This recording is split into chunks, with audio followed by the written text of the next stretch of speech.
তেওঁ দেখোন আগতেই কৈছে সাগৰ তলিতে শুবৰে মন। টকাৰ বেপাৰী হতে জুবিৰৰ শিহুলভ আচৰণৰ দুৰ্বলতা ললে। তোমাৰ বেলিকা হুইল চেয়াৰত বহুৱাই বেপাৰ কৰা নাই জানো? আকাশৰ গাতে লবৰে মন বুলি কোৱা জুবিনক শুভ্ৰ ডাৱৰবোৰে ডাকি লৈ গৈছে। অজস্ৰ অসমীয়া আজি হিয়া ঢাকৰি বিনাইছে।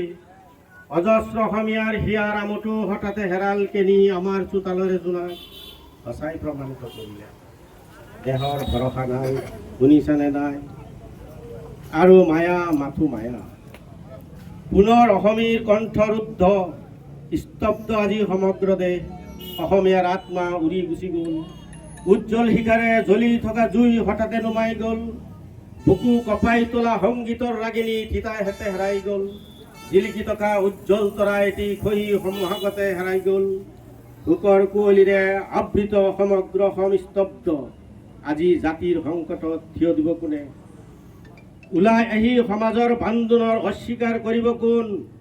কোনে ক'ব মোৰ জাতি নাই, মোৰ ধৰ্ম নাই, মই মুক্ত গৰ্বিত অসমীয়া মই। অসমীয়াৰ অহংকাৰ তুমি, তুমি নহ'লে বহাগ আদৰোৱা। উকা অসমীয়া গীতৰ অভিধান, উকা প্ৰাণ আকলোৱা শব্দবোৰ, কোমল কঠিন উচ্চাৰণবোৰ, নদী পাহাৰ অৰণ্যৰ সংগী অনন্য সংগী।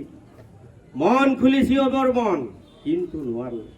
হাৰে আছা হবলা ভূপেন দা, চিৰ বিদায় জনালে ইহ সংসাৰ, সযতনে তুমি ৰাখিবা জুবিনক। ধন্যবাদ।